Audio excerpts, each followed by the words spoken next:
नमस्कार, स्वागत है आपका द न्यूज पर। मैं हूं आपके साथ शिप्रा सैनी। दिल्ली शराब घोटाले में गिरफ्तार हो चुके दिल्ली के मुख्यमंत्री अरविंद केजरीवाल को लेकर बड़ी खबर सामने आ रही है। दरअसल अरविंद केजरीवाल का मोबाइल फोन गायब हो गया है। ये बड़ी जानकारी जो कि ईडी के जरिए दी गई है और बताया यह गया है कि उनका जो मोबाइल फोन था वो शराब घोटाले के समय का है। यानी शराब घोटाले के समय जिस मोबाइल फोन का इस्तेमाल मुख्यमंत्री अरविंद केजरीवाल कर रहे थे वो गायब हुआ है। ये अरविंद केजरीवाल की तरफ से ही कहा गया है। यानी ईडी ने अरविंद केजरीवाल से जो 4 घंटे की लगभग पूछताछ की है उसमें अरविंद केजरीवाल ने यह कहा है कि मुझे नहीं पता कि मेरा मोबाइल फोन कहां है। और ईडी ने जो जानकारी दी है उसमें यह बताया है कि इस पूरे घोटाले की जो तफ्तीश ईडी कर रही है, जो जांच कर रही है, उसमें अब तक 170 गैजेट्स ऐसे हैं जो कि लापता हो चुके हैं। यानी अभी तक वो गैजेट्स ईडी को हाथ नहीं लगे हैं। जैसा कि पहले से ही ये अंदाजा लगाया जा रहा था कि दरअसल सबूतों को मिटाने की कोशिश होगी खुद को बचाने के लिए, और कहीं ना कहीं वही चीजें इस पूरे शराब घोटाले में देखने को मिल रही हैं। जब से मनीष सिसोदिया की गिरफ्तारी हुई है लगातार सबूतों को नष्ट करने का काम किया गया है, और अब जब ईडी अरविंद केजरीवाल से पूछताछ इस पूरे मामले में कर रही है, अरविंद केजरीवाल जेल पहुंच चुके हैं इस घोटाले में, लेकिन उन्होंने ये कहा है कि उनको नहीं पता है कि उनका मोबाइल कहां है। ईडी ने सीएम से करीब 4 घंटे तक सवाल जवाब किए हैं जिसमें अरविंद केजरीवाल ने मोबाइल फोन की जानकारी नहीं दी है। तो शराब घोटाले में आरोपी जो है वो दरअसल अरविंद केजरीवाल जो कि जेल में बंद है, लेकिन इससे पहले जो एक और आरोपी इस घोटाले में जेल में बंद हुआ समीर महेंद्रू, दरअसल उसने एक बयान दिया था। ये बयान ईडी के सामने दर्ज कराया था। और सिर्फ इतना ही नहीं, मैं आपको जानकारी दे दूं कि अरविंद केजरीवाल से तो पूछताछ हो ही रही है, लेकिन ईडी ने इसी शराब घोटाले में आरोपी जेल में बंद समीर महेंद्रू का भी बयान दर्ज किया है। और अंदाजा ये लगाया जा रहा है आज ईडी समीर महेंद्रू और अरविंद केजरीवाल को आमने सामने बिठाकर इस पूरे घोटाले के सिलसिले में पूछताछ कर सकती है। समीर महेंद्रू वो शख्स हैं जिनके बयान के बाद मुख्यमंत्री केजरीवाल को दिल्ली की एक अदालत में ईडी ने अपनी शुरुआती जो शिकायत थी उसमें ये कहा था कि मुख्यमंत्री केजरीवाल ने कथित तौर पर मुख्य आरोपियों में से एक समीर महेंद्रू के साथ एक वीडियो कॉल पर बातचीत की है। चूंकि ये जानकारी समीर महेंद्रू के जरिए ही ईडी को दी गई थी और उसके बाद ही अरविंद केजरीवाल का नाम इस पूरे मामले को लेकर सामने आया था, जिसके बाद अब ईडी ने अरविंद केजरीवाल को गिरफ्तार कर लिया है। लेकिन जब केजरीवाल से पूछताछ हो रही है तो उन्हें यह याद नहीं आ रहा है कि उनका पुराना मोबाइल फोन कहां है। इस मोबाइल फोन को सीएम केजरीवाल दरअसल इस्तेमाल कर रहे थे तब जब ये नीति तैयार की गई थी। ईडी जिस तरीके से पूछताछ कर रही है, आपको जानकारी दे दूं कि 21 मार्च को उन्हें गिरफ्तार किया गया। 28 मार्च तक अरविंद केजरीवाल को ईडी की हिरासत में भेजा गया है, लेकिन फिलहाल जो अलग अलग मीडिया रिपोर्ट सामने आ रही है उसमें यह कहा गया है कि ईडी ने यह कहा है कि आम आदमी पार्टी के सुप्रीमो यानी केजरीवाल जिस मोबाइल फोन का इस्तेमाल कर रहे थे वो गायब हो गया है।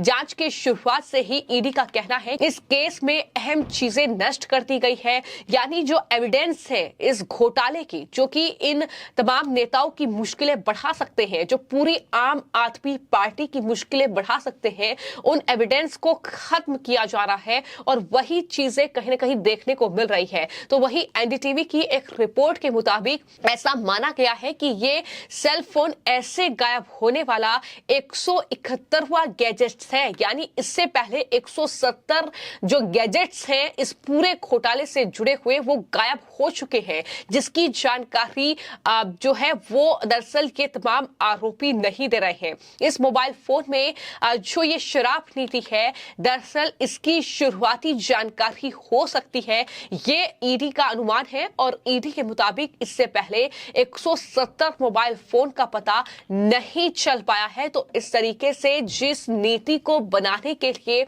जिस शराब घोटाले को करने के लिए दरअसल जो शराब आबकारी जो नीति बनाई गई थी उसमें जिन फोनों का इस्तेमाल किया गया था उन फोन को लगातार गायब किया जा रहा है। हालांकि ईडी ने 17 फोनों को ट्रैक करने के बाद उनमें से जुटाई गई जानकारी का मैच किया है और ईडी ने आरोप पत्र में मनीष सिसोदिया को आरोपी बनाया है। इस आरोप पत्र में उन 17 मोबाइल फोनों से डाटा जो मिला है वो भी शामिल किया गया है और जांचकर्ताओं का यह कहना है कि सबूत मिटाने के लिए फोन को नष्ट किया जा सकता है, इसमें कोई दो राय नहीं है। ये शुरुआत से ही लगातार अदालत में भी ईडी ये बात रख रही है कि दरअसल एविडेंस को खत्म किया जा रहा है और अगर इन तमाम आरोपियों को जमानत मिलती है, फिर चाहे वो दिल्ली के पूर्व डिप्टी सीएम मनीष सिसोदिया हो, फिर चाहे वो राज्यसभा सांसद संजय सिंह हो, अगर इन्हें किसी भी सूरत में जमानत मिलती है तो जाहिर तौर पर ये सबूतों के साथ छेड़छाड़ करेंगे, ये गवाहों को प्रभावित करेंगे। तो इस तरीके से लगातार जो अदालत है उससे भी जमानत इन्हें नहीं मिल रही है। तो कुल मिलाकर इस तरह की स्थिति आम आदमी पार्टी के लिए बन रही है। लेकिन ये एक बहुत बड़ी जानकारी मानी जा रही है कि आप जिस फोन का इस्तेमाल कर रहे हैं इस शराब नीति को बनाने के लिए, क्या आपके पास उस फोन की जानकारी नहीं है? जाहिर तौर पर ये बचने का रास्ता अरविंद केजरीवाल खोज रहे हैं जो दिल्ली की तिहाड़ जेल में बंद है। हालांकि एजेंसी की चार्जशीट में यह भी कहा गया है कि ज्यादातर जो जानकारी और सबूत आरोपियों के लैपटॉप और फोन से प्राप्त किए गए थे। एजेंसी का मानना है कि जिन लोगों पर आरोप लगाए गए हैं उनमें से ज्यादातर ने मई और अगस्त 2022 के बीच अपने लैपटॉप और फोन पूरी तरीके से बदल दिए थे जब ये घोटाला उजागर हुआ था। और रिपोर्ट्स ये भी कहती है कि ईडी उस फोन से कुछ डाटा हासिल करना चाहती है जिसका इस्तेमाल दिल्ली के मुख्यमंत्री कर रहे थे शराब नीति के मामले में। चूंकि एक अन्य आरोपी, जैसा कि जानकारी थी कि समीर महिंद्रू से बात करने के लिए उस फोन का इस्तेमाल केजरीवाल ने किया था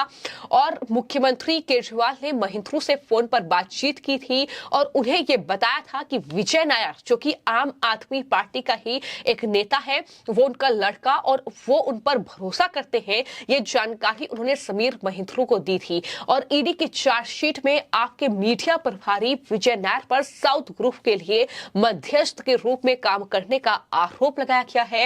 ये वही साउथ ग्रुप है जिसमें के कविता जो है वो गिरफ्तार हो चुकी है।